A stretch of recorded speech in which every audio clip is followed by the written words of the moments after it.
Konnichiwa everyone, this is Whycare and welcome back to my channel.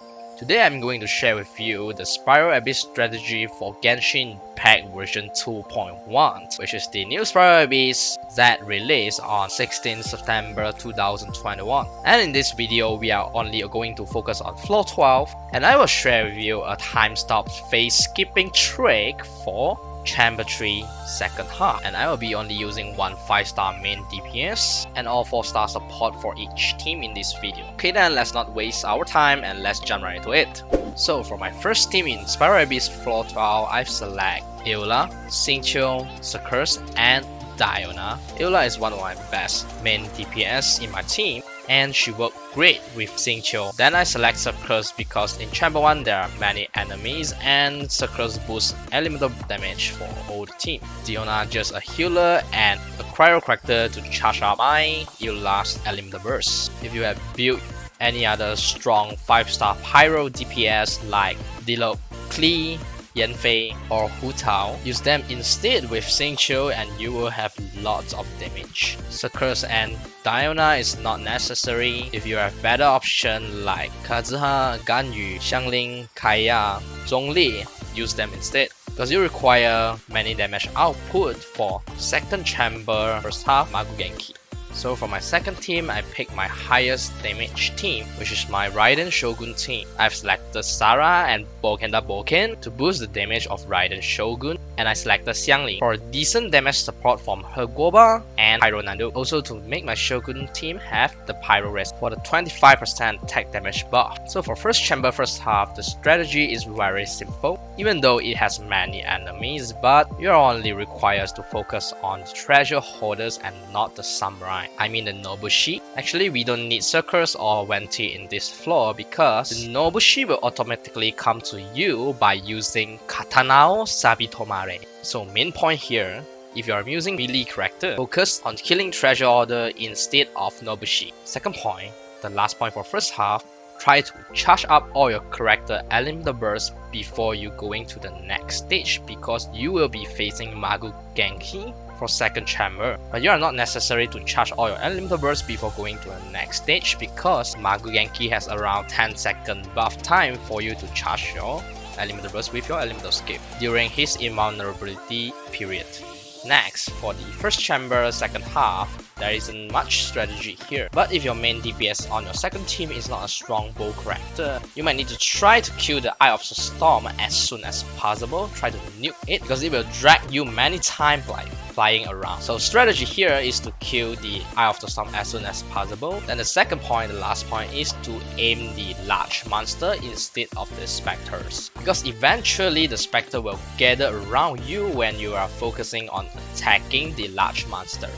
Alright, so for Chamber 2 first half is Magu Genki time. Unlike last season of Spiral Abyss, for this season we don't have high tide or low tide effects, so we are much more easier to charge up our character elemental burst. If you haven't charged up elemental burst in the last chamber, you could use this 10-second buff time to charge up. Next, use all your long duration elemental burst before the invulnerable form ends, so you could save a few seconds for the elemental burst animation. The next strategy is, if you haven't trained enough yourself to dodge all Magu Genki attack by just evasion, then you should save up some elemental burst to dodge his attack, because most of Magu Genki attack has very high damage and might instant kill your character. And the last tip for fighting Magu Genki is, I realized that Magu Genki will use his dodging attack every time he performs 2 other attacks animation. So if you are planning to use your elemental burst on Magu Genki or use the elemental skill to charge your elemental burst, like Xingqiu, it has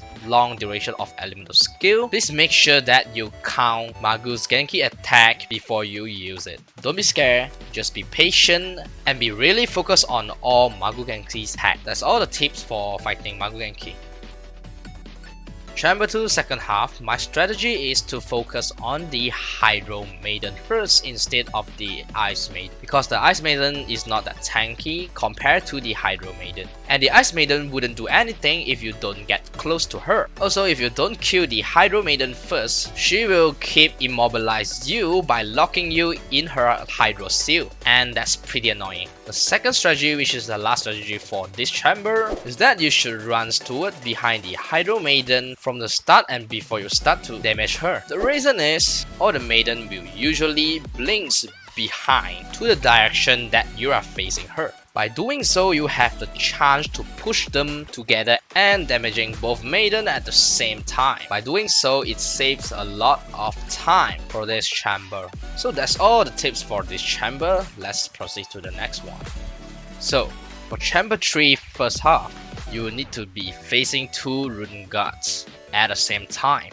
My team could be say the worst team for fighting these 2 Rune Guards because Rune Guards has highest physical defense and my Eula deal physical damage. So I would suggest that you should use the elemental team like the Pyro character with the Cryo character or the Hydro character to do the melt damage or vaporize damage. For the best character on the first team, I would recommend Ganyu because Ganyu has strong cryo elemental damage and able to hit both Rune Guards together with a charge attack, and you could stun the Rune Guard easily since she is a bow character. So the strategy here is to stick to one Rune Guard and the other Rune Guard will follow together, and so you could hit both Rune Guard at the same time. Alright, that's basically all the strategy for Chamber 3 first half, and let us get to the next stage, which we could abuse the time stop cheating bug.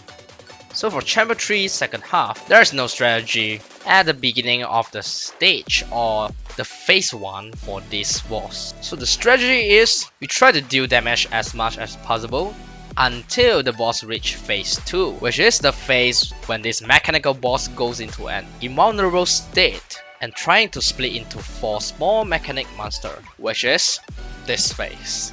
Press the map immediately when you see it split to 4.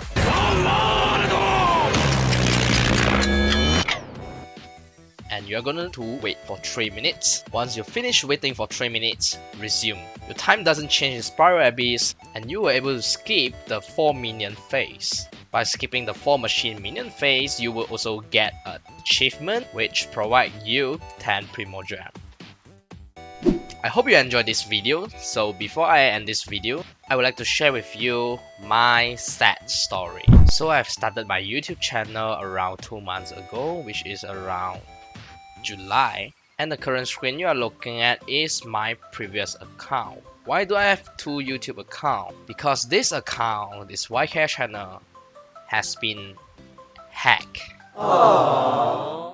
3 weeks ago when I'm trying to log into my YouTube account and I got this. I was so angry and irritated at first, but things just happened, so I decided to let it go. So if you're my previous subscriber, you could unsubscribe this account and subscribe my current account instead. I'll be slowly reposting all the videos that I've made, and I think it's good to share again. So I would really like to say thank you for all the subscribers who have supported the Whycare channel all along in previous month. Without all your support, I would have give up on continue as a Genshin content YouTuber. Alright, let's end this sad story and let me recommend you some Genshin channel that I really like and I think it's helpful and useful for you. So the first channel I want to share with you is Taka GG. He is such an amazing guy that provides bunch of useful Genshin information like guide, quests, electroculars, achievement and secrets. But I think I wouldn't need to introduce you about him